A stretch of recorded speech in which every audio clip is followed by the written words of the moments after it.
I am here with the wonderful Tenille Bentley. I am very lucky to call her my friend. She's also my mentor, a major inspiration in my life.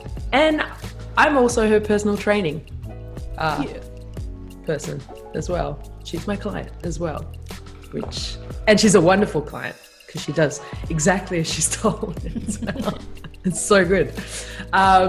So welcome, Tenille. Thanks for joining me on my very first episode. It is an absolute honor.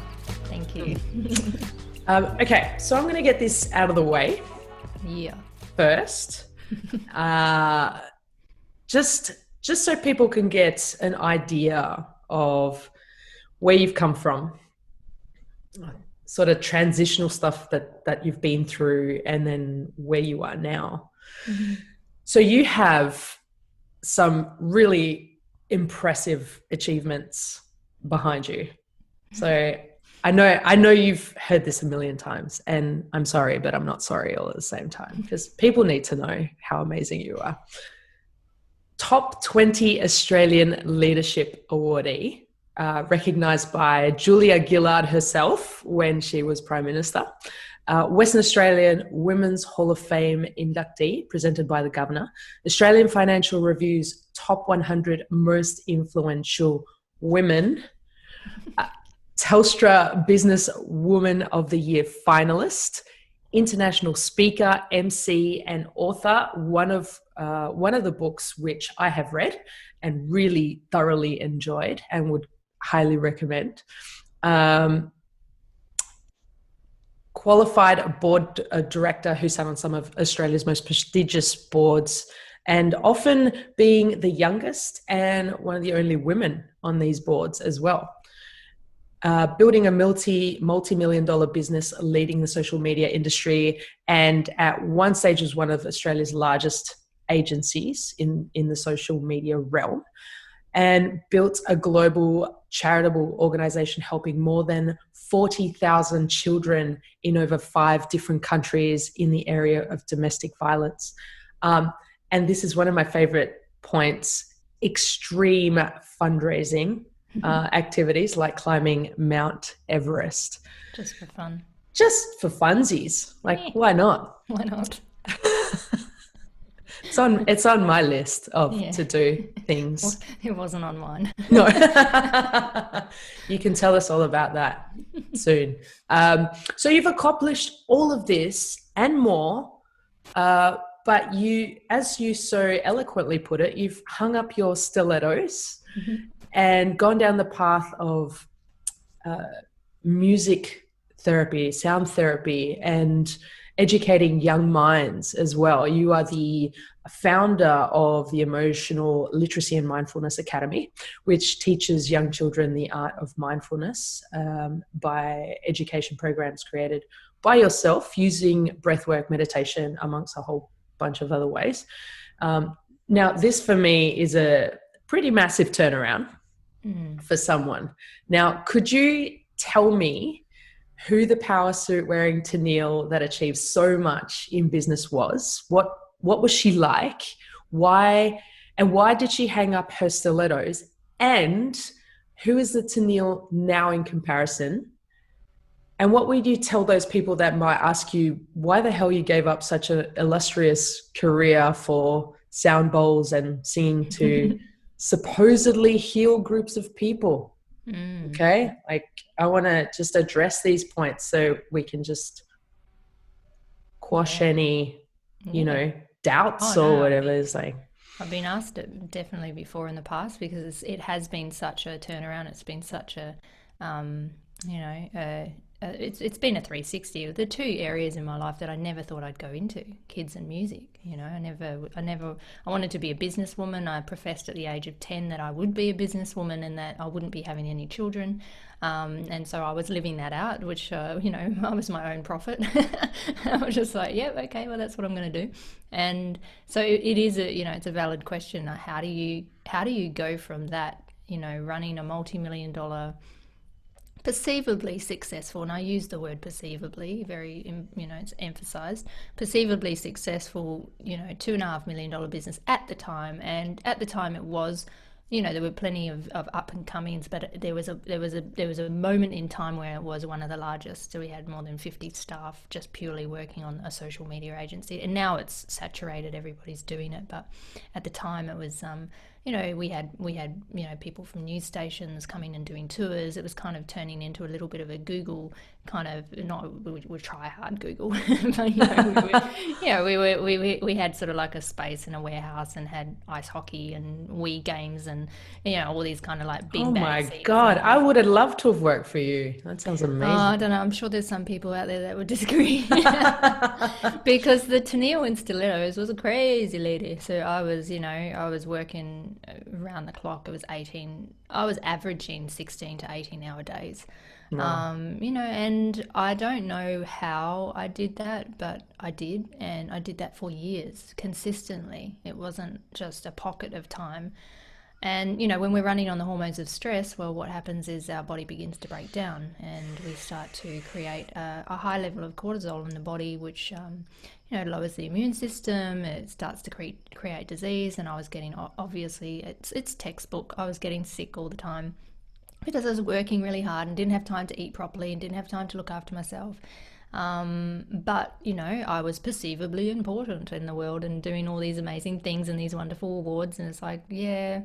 And people would. There was a time there where it did stroke the ego, and there was a true humbling in that experience, and really understanding, why am I doing this? What is this? Why, am I doing it for the audience? Am I doing it? It just, yeah, it makes you feel good, but it wasn't filling my heart. It wasn't fulfilling my, the one thing that I asked myself is, at the end of my life, when I take my last breath, am I going to look back and be proud of what I contributed to the world?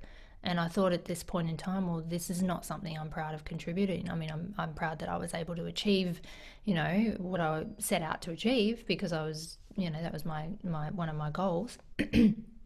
And but it wasn't something I wanted to contribute to the betterment of humanity. It didn't. I don't believe that. I realized that I was a part of the machine as opposed to a solution to the machine. And I suppose sometimes we have to break down completely in our lives to break out of our old version of ourselves, to awaken to a newness. That's probably the best word, a newness of something that is more aligned with ourselves, and all those parts of all those experiences. I learned a lot. I was very much in my head space. I was very stressed out. I didn't even know the people I was employing. I got so busy that I just kept employing people. And in the end, I had the moment for me, the pinnacle moment for me was when someone walked in to my office and I said, "Hi, can I help you?" And they said, "Yeah, I work here." And I was just like, "Oh, that's bad." And I literally I told myself off, and I'm just like, "Tenille, oh my God, what have you become?" And that was one of those moments. And I just said, this is not what I thought I wanted. This is not, I thought I wanted it. And Joseph Campbell says it beautifully. We climb up a ladder, the corporate ladder, the whatever ladder, and we get to the top of that perceived ladder and we realize that it's against the wrong wall. And so I got to the perceived top of that ladder and it was against the wrong wall. And of course, universal balance will, and I see it happen to so many people in the corporate world, in the business world, that are work, go. We're not built to do that. We're not built to live on the hormones of stress. And I can tell you, it doesn't matter how much you go and how hard you go and how many hours you're putting in, there's a better way to do it, to look after yourself, and it's textbook. They always either have a breakdown, or they have a physical ailment, or they get cancer, or something happens. Like, it's just to me, on the bigger picture, and I'll call it the observation deck, you can just see, oh yeah, that's going to happen to that one, that's going to happen to that one, and it's just that's where I got to, and I was one of those.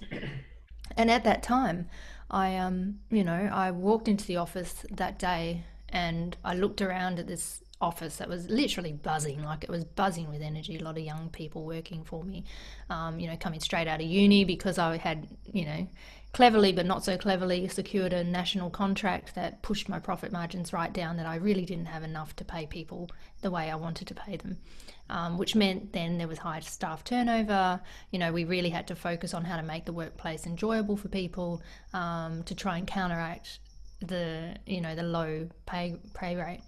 Yep. But really any higher and I actually would have made no money. And I did get, very much, I suppose you could call it, played in a way by the big corporate giant, and they knew what they were doing. And I had a little bit of nous, so I didn't get too damaged, but I came out of it relatively unscathed. And that was the basis of my intuition, that gut instinct and my business knowledge, so that got me out of a situation that could have cost me hundreds of thousands of dollars. So it was some real awakening moments that occurred there, and it was in that moment when I walked in, looked at all the staff, looked around, and I just went, you know what, I don't. This is not what I thought it would be. This is not. I've created this, and now I'm looking around, and I don't like the person that I am. I was not connecting with people. I was just stressed out. I mean, who's not going to be when they're working 16-hour days? I couldn't even feel my heart. I didn't even have feelings. I mean, I think I said to you the other day, I had this schedule for when I could cry. If I felt upset or stressed, I gave myself literally 5 minutes. And then as soon as the alarm went, I stopped, got up and walked away and went on. That's how regimented I had to be to survive. Wow. And it wasn't sustainable. And so, of course, as the universal balance, it broke everything down for me, and including myself, and I ended up, jetting off to Bali in the middle of a huge legal issue that was occurring with this big corporate giant that was trying to bully me. And I just had to go. I had to disappear, and I took 8 days. And I rocked up to this women's retreat in Bali, and the lady standing there looked at me and she just went, "Are you okay?" No. I must have looked so, like, I looked like a deer in headlights. I was white as a ghost. I was just I was so out of my body. And in that 8 days, I cried all the times that I couldn't cry, and I was literally just in my room the whole time. And I pulled out a book that was at the center, The Four Agreements, which later I got to interview the wonderful author of that, Don Miguel Ruiz. So that was a real turnaround for me. And I already naturally had that inquisitive nature. I started like going into the why of everything at the age of 17, and that came in the form of what was it, Amway. I went into network marketing, and I didn't want to sell the soap, but I enjoyed the teachings. They had people like Robert Kiyosaki, and these were things I'd never heard of. And so I started really young on that journey at 17 of the discovery of self-development and self-awareness. And so part of this, it wasn't unusual for me to pick up a book like that, but this particular book kind of really changed something for me. And I went, oh, okay, I get it. Like, I've got to simplify my life. And I just got a pen to paper, and I asked myself, what does success mean? What does it really mean to me? And to me, it had nothing to do with a multi-million-dollar business, a nice car, a nice suburb. Those are all nice, but it wasn't what my heart wanted. I never gave myself the space to ask that question. To me, success was having the freedom to create whatever I wanted in that day, to be creative. Like, I was always a creative being. So it was coming. So that began the journey, and I broke down, stripped down, lost everything, my identity. Everything went right down to the core. And then I had to be in service to other people for almost a year. And I probably went from earning a 6-figure income to, I was lucky to get 10 grand in a year. Wow. So it was, what a difference. but that is what changed me. That humbled me, that taught me what it meant to be of true service to humanity and to be outside of myself. And it brought me back to my source of what it was I always was.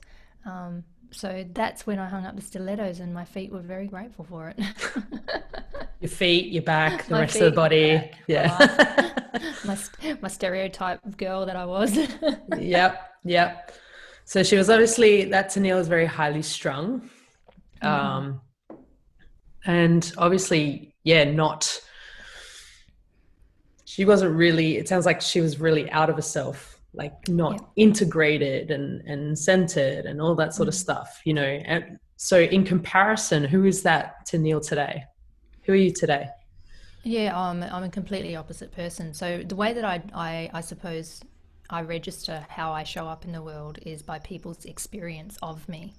And so the dialogue and the narrative changed. It changed to the point where people were saying, wow, it's so calming, it's so peaceful being around you. And I was just like, when I first got that comment, I was like, what? You sure?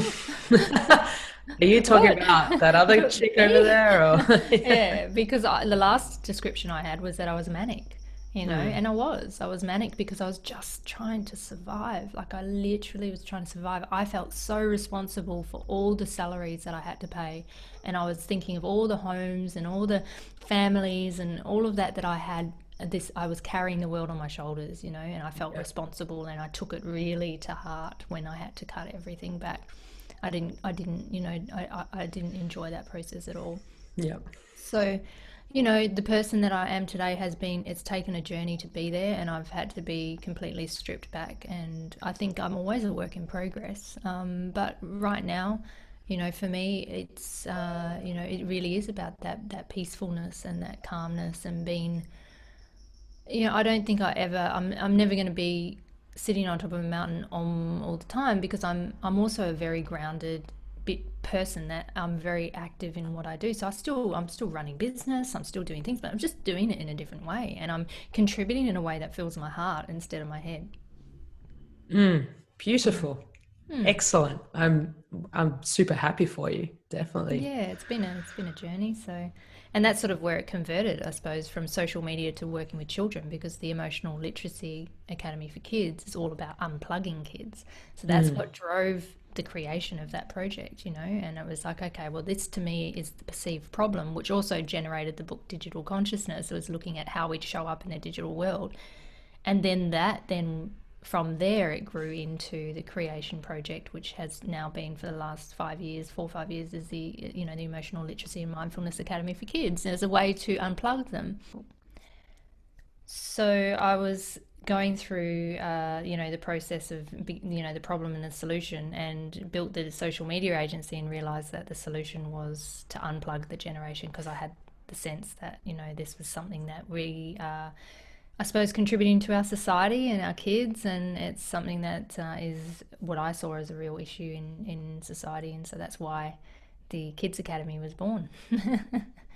Yeah, it's incredible how you literally went from one extreme to the other. They just built the complete opposite.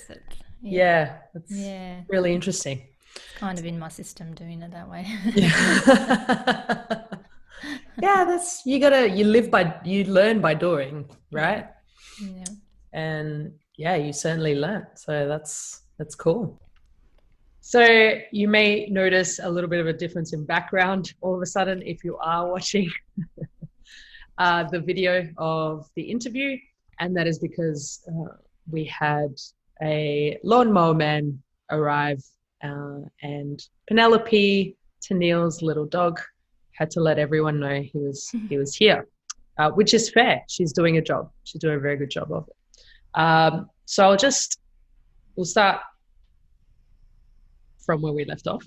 For those that don't know, what is sound therapy, and does it do everything it professes? And if so, where's the proof? Where's the science? Yeah. So I suppose leading into that, the journey of how I got into it as well, was that I was developing some programs for conscious business leaders. And part of that was creating a mindfulness, or a section on mindfulness and meditation. And so that's sort of where I got into the world of sound therapy. And I was working with a frequency alchemist, a beautiful brother in Carolina, South Carolina, I think it is, Ian Morris. And so Ian Morris. And so he sort of got me started with his backing tracks of frequencies, and looking, and I hadn't really looked into the world of frequency, because in my previous life, if you want to call it that, before I went into business, I was a musician, and I used to travel around Australia, back of a truck, harmonica, band, red dust, the traditional Australian kind of pubs and clubs, and doing all of that. So I had a passion for music. I also played in orchestras, and so I was one of those odd teenagers that would sit in the front room and listen to Johann and Mozart in the morning before going to school, and watching old 50s music because I liked or 50s musicals like West Side Story because I loved the composition of the musical composition. So I had this ear and this connection with it and grew up around that. So my inquisitive nature around creating a meditation program that was slightly different came in the form of the kinds of frequencies. So to give you an understanding, most of our instruments and our radios, everything we listen to, are typically tuned to around 440 hertz, give or take. Now, 440 hertz was, I suppose, agreed at a certain time, a period that they say at a period of time around the world, different instruments were tuned to different frequencies, but they made a standard frequency. And it's arguable as to whether that was done on purpose, that they chose a frequency that is said to not be as harmonic with the human body, but I will leave that open to people to research and find out on their own. It's just you arrive at your own opinion on that. For me, I feel like I just make my decisions based on what I see, what I experience personally. And so for me, they say the instrument chooses you. And so as I started delving into the world of using music as a form of meditation to help people find a place of peace and a place of calm, I also found myself as a bit of a science nerd, closet science nerd, into the world of frequency and sound. So at a subatomic level under a microscope, our cells and everything vibrate, right? So when we vibrate, everything is vibration at a cellular level. So it's only logic that we're going to respond to that which is vibration. And the kind of vibrations determine the kind of outcomes. And so for certain frequencies, the 440 hertz was an agreed frequency across the board.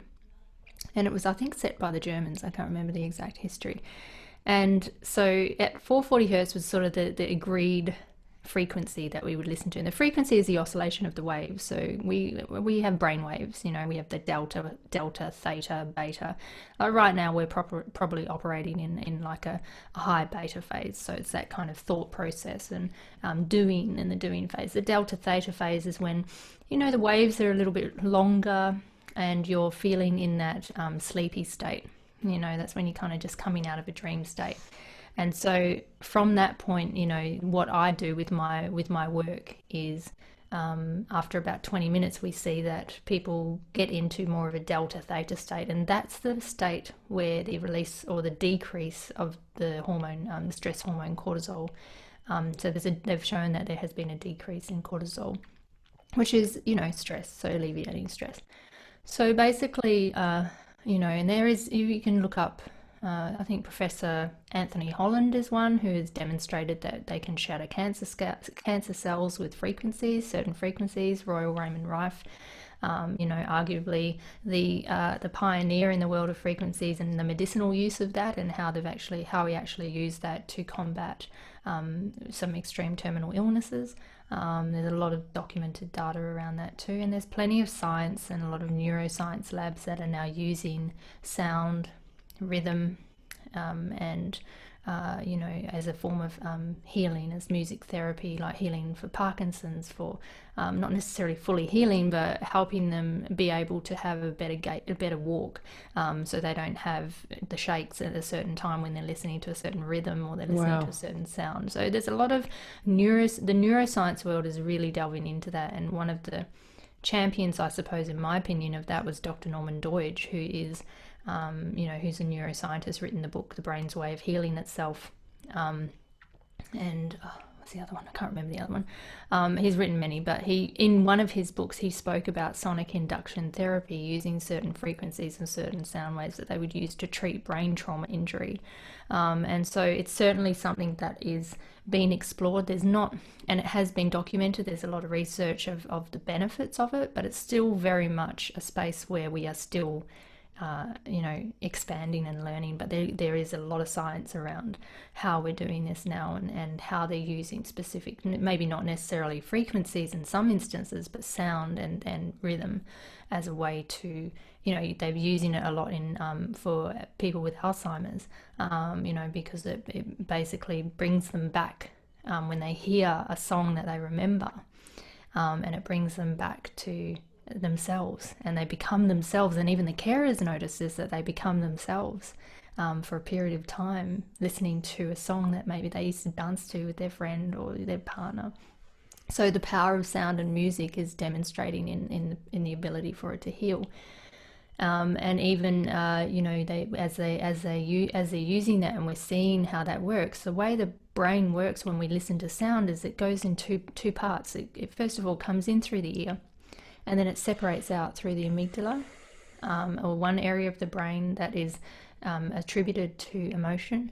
So the first thing it does is, first of all, it says, is it safe or not, when we're listening to a certain tone. Now, when you're listening to certain tones and frequencies, for example, you listen to the low tones and the low frequencies, like the do, and it already makes us feel a little bit on edge because of the low and the deep tone and the depth of that tone. And then you have high tones that do different things to us. And what happens is, it's our brain's way that it goes in two different paths when we listen to sound. And it will first identify, is this safe? Like, do I feel safe? And it's the fight or flight. And then it also identifies, well, what's the emotional connection to it? So it'll go through the phylofacts in your in your brain to start to then instantly connect it to an emotion that relates to that sound. And I think all of us can relate to that when we hear a particular song, we can relate to something in our lives. And so that's what music and I suppose the power of sound that it has for us, and that's what it does for people with Alzheimer's especially, is that they connect in that emotional part, and it bypasses something in the brain to allow them to remember for a small period of time. So there's a lot of science around the power of it, but now let's delve this into what I do, and mine is more of a meditative relaxation experience, and I use 432 hertz frequency instead of 440 hertz. So 432 hertz is just slightly flatter, and yeah, there's a lot of data around. There's a lot of, anyone can Dr. Google it, and see what people say 432 hertz is about. For me, I was asked by someone, why 432 hertz? And I said, well, it kind of chose me. I didn't choose it. My instrument chose me. And that's what happens in music. You find that you pair up with your instrument, and the instrument happened to be in 432. And then from there, everything else needed to be in 432 because that's where I started.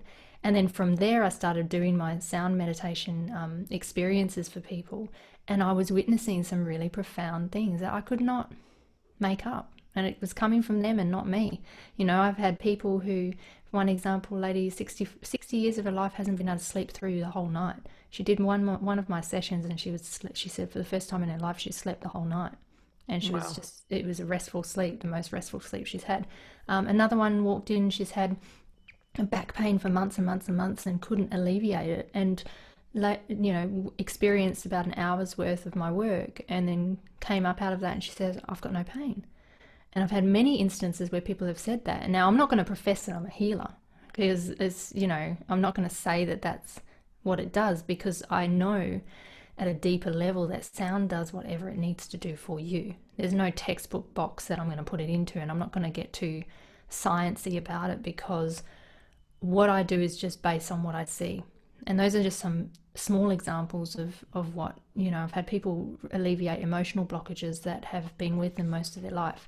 I had someone who has been working with a chiropractor trying to get a crick out of his neck for the last 3 months, and all of a sudden did my session, and it was only 20 minutes and it was gone. And he said, I've been spending months trying to get this out of my neck, and now I can move my neck. So things like that I can't make up and I can't get people to say. It's just their experience. So for me, I feel that 432 hertz has a particular quality to it.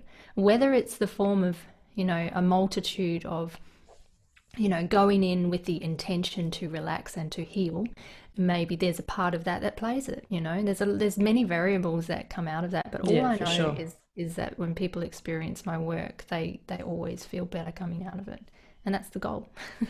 Well, I mean, I can tell my own story. I was told about you by a friend, a mutual friend of ours, and she said, "Oh, come along to this session. This woman, she's incredible. She does sound therapy." And I'm like, "What the hell is sound therapy?" And I kind of looked at your stuff and I was like, oh, well, you sound beautiful. You sound incredible. So I'll give it a go. And we went there together. That's when we first met. And I did like, I think it was an hour session. And it was super relaxing, like beautiful. Everyone was like laying down. And, you know, your sound was incredible. It was taking me away. But then, I wasn't necessarily thinking anything, but it then all of a sudden felt like there was stuff getting stirred within, right? There was something going on inside me, like not in my head, but in my body. And then I just felt overwhelmed, and almost like it was, I don't know any other way to explain it, but just, it was like shifting some blockages or something. Like it was literally like moving the cells and stuff inside me. Like, and I had to sit up, and I was just this immense kind of like sadness or something. And it's not a bad thing. Like, I just felt like it was helping to shift stuff that I had maybe held on to for such a long time. And it was just allowing me to let that go. And like, I feel like I've felt different ever since that. Like, I've felt sort of lighter from that. And I've done more work like with your stuff, is you have an album of meditations on Spotify. So I've kind of been doing more work with that and listening to that more. And I feel like it really helps me. Yeah. So that's my own experience. And again, like you said, it could be many different variables. Like, it may not necessarily be, you know, like your sound, but I mean, I don't really know what else I could. No, I think it's a multitude I think it's a combination of the two. But what's interesting is that a project that I'm working on, we're actually going to be bringing in neuroscientists and hooking up some brains and kind of looking at what does the 432 hertz frequency do to the body. So, you know, that would be a good topic of discussion once we get that data and have a look and see what it does. Even though I know it does. You know, I know it has a beautiful mystical quality, and as well as a pretty scientific quality to it too. So it's the combination of the two. And, you know, it does shift things for people. Like when they hear the music, what happens is some people start to get aches and pains in certain areas of their body. And what happens is we hold pain in an emotional body. So it records a memory in the cellular memory of our body, and it plants itself in a part of your body where it sits. And so what happens, and what I've found, is the sound finds that, and that's why sometimes it gets like people have experience a heaviness in a certain part of their body, because that's where the emotional pain body has been recorded, and it's helping trying to shift and release that. So yeah, I mean, it's, you know, for me it's always a wonderful mystery, and I think that's what I love about it. But there is also like a really big pattern over the years that I've seen with the benefits of this work. Yeah, well, obviously, if you witness it every time you do a session, and you witness people coming to you with their stories, with something like, I don't want to say miraculous, but you know, it kind of is like, you know, they've tried all this other stuff. And it hasn't worked for them, and then all of a sudden they go to your session and it's shifted something that they have been trying, you know, maybe using modern medicine or other modalities, and nothing has worked. But all of a sudden they come out of your session and it's gone. Like, I mean, and that's it. You know, some people experience that and some people don't, but it really is. And this is the thing, it all depends on where you're vibrating at your frequency when you walk into the room. So it's something I can't even begin to measure in many ways, because there are so many different variables that come into play with where are you vibrating at that point in time versus what you're hearing in the frequency. It'll do a different thing to you that it'll do to someone else. For sure. So it's a very individual experience, for sure. Absolutely. So I only got to experience one. I mean, I've experienced now more since the restrictions have been lifted recently. But before COVID hit, I only got to do that one session, and then uh, well, you had to stop doing those live sessions because of the restrictions. But being the amazing, beautifully big-hearted person that you are, you knew that people needed something to kind of get them through this time, and you created the Ascension Incubator sessions, which are held every Friday night live on Facebook. Can you tell us a bit about what they are, and what, why did you do this? Well, I mean, I've always been a bit of a natural teacher, which and a student all at the same time. But I used to run a lot of workshops in the teachings of the mind, the mystical teachings of, self-development and all that kind of area. So self-awareness and spiritual directorship. So for me, this was, I'd taken a big break from that. And then when this happened, I was praying and meditating, and I just sort of asked, I said, where can I be of service? And that was where I was guided to be of service. So I started doing these sessions, and basically it's a combination of, I kind of like the combination because it's a teaching, and I do a teaching based on a spiritual topic or something to help, soul direction or soul questions and the development of consciousness and ascension, if you like. And so I do sort of like a session where it's more teaching on a particular topic. So, for example, faith, surrender, forgiveness, whatever it might be, certain topics that I speak to. And then at the end, I sort of seal it in with a sound meditation song, maybe just one, or usually it's just one song at the end to drop people into a meditation to integrate the teachings. And so that's just been something that's been, I've been doing, and then obviously then that ties into offering spiritual direction for people. So whether that's one-on-one sessions with people to sort of support them on their spiritual growth or their soul's growth, and the evolution of their souls, and assisting in the guidance process of that. And I highly recommend you. That's for sure. Thank you.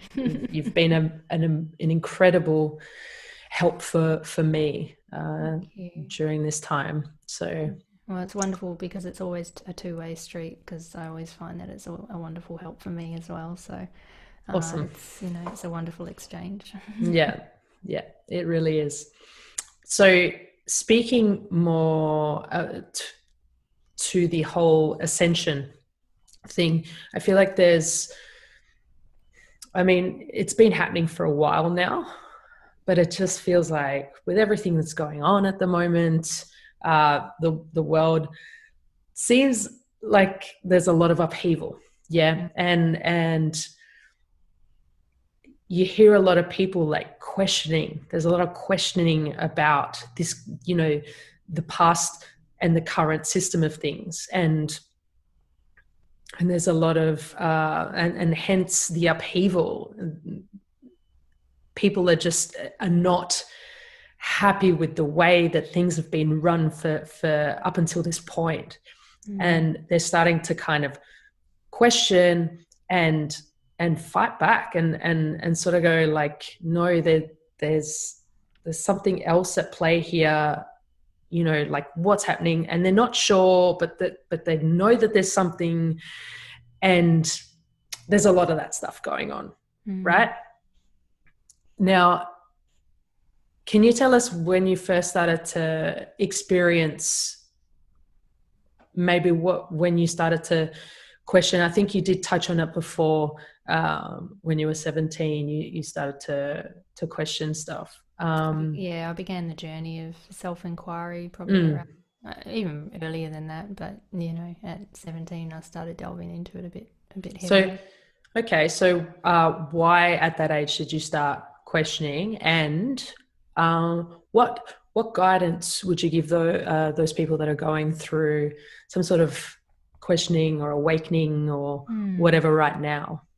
Well, I think it's, Aristotle said it best, that it's a mark of an educated mind to entertain a thought without accepting it. And I think that that's a practice that we should all apply. And as soon as we become rigid in our thinking or rigid in our perception, we've stopped learning.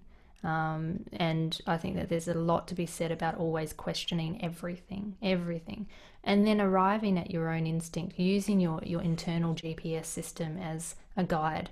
Does it feel right for me? Does it not? Because what your truth is totally different to what, say, my truth is.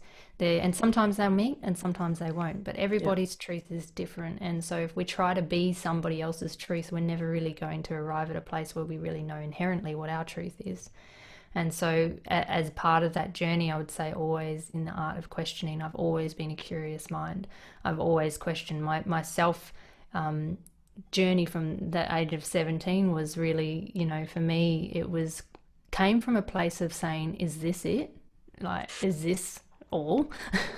Like, I was just like, this can't be it. This can't be all there is to the world. And in my years of growing up and getting bullied in school and all sorts of different experiences that equated to we would put maybe in a trauma bucket, right? So and I just thought to myself, is that it? This can't be it. There's got to be more to the world than this. There's got to be. And so it got me asking why.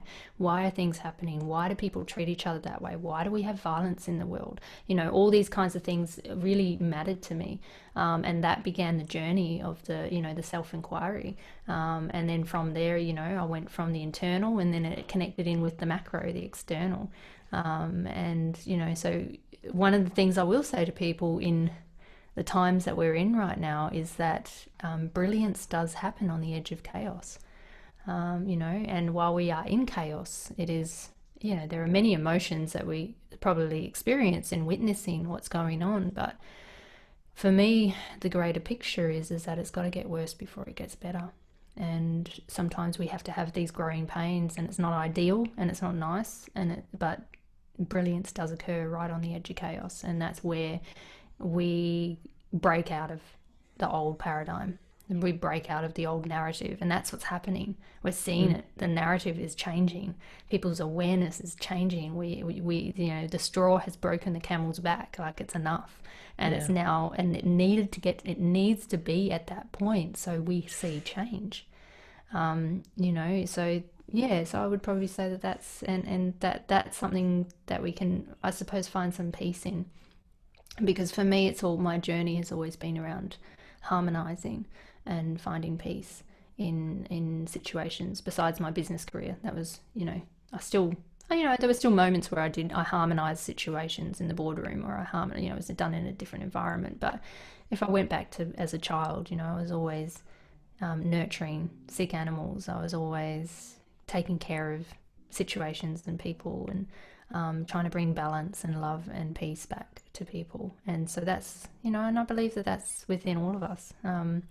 So yeah, so the journey, from the age of 17 it began, and then it really sort of took a big sort of upward slope by the age of about 20, 24, 25. And then after that I started in the business world, which also I still did, a few things. I would go and get healings, and I'd explore, but my journey, also the exploration of, the bucket, if you want to call it, of alternative, which it really isn't, but it's just what we put it as, because that is the alternative too.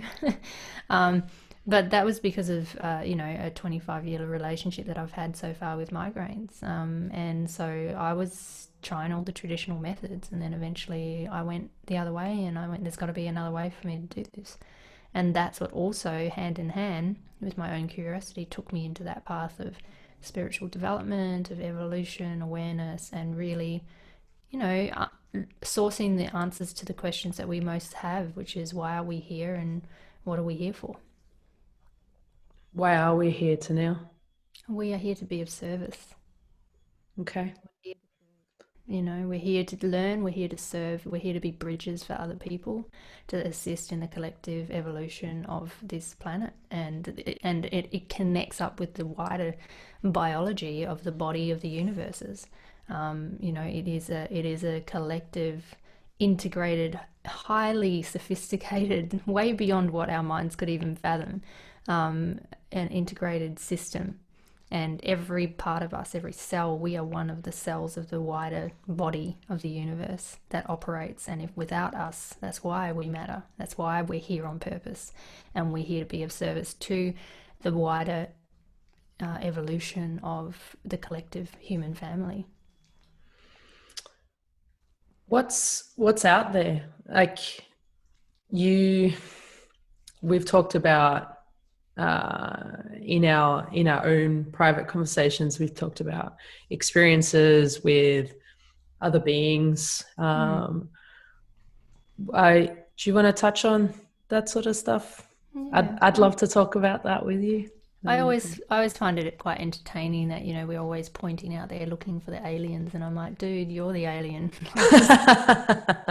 Have a look at yourself. Like, look at how we're created, at how our bodies work, at the incredible nature, the sophistication of what we're built as, you know, like we're incredible beings, and we're a part of that wider galactic community, you know.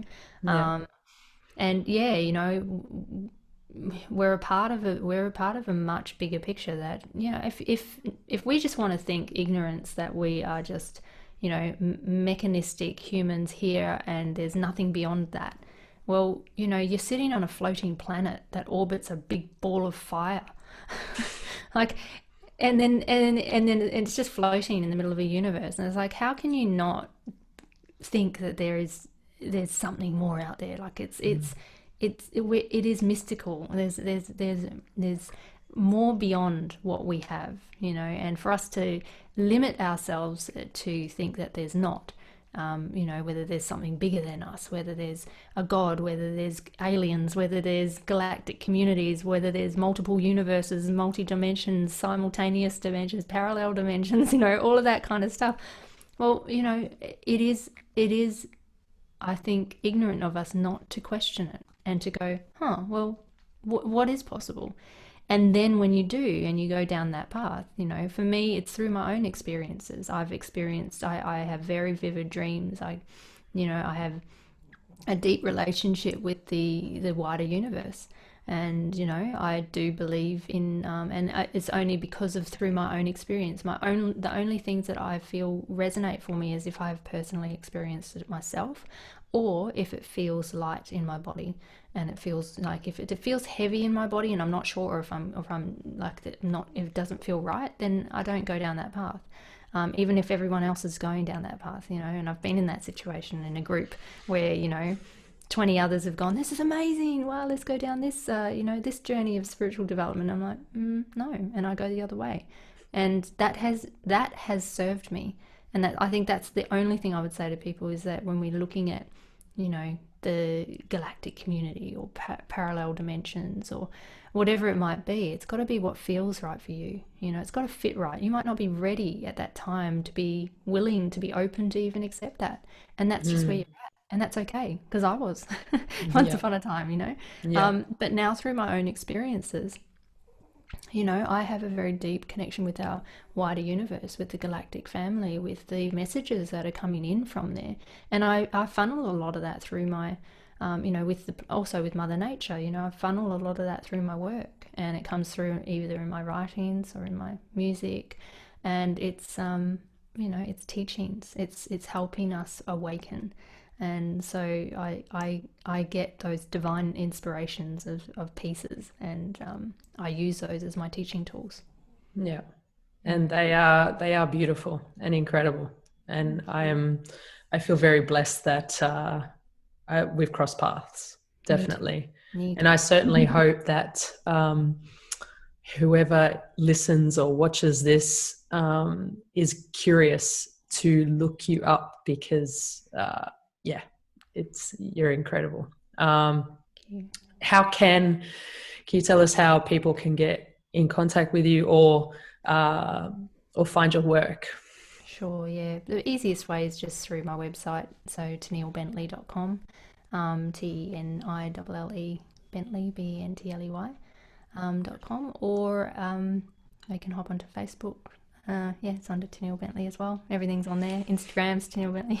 So it's not that hard. If you just got to get the spelling right. And then for the Kids Academy, they can just go to emotionalliteracyacademy.com to find out more about the work that we're doing with kids as well. Yeah. Fantastic. Thank you so much, Tenille. Thank you for allowing me to interview for my podcast. Oh, pleasure. Thank you for asking me.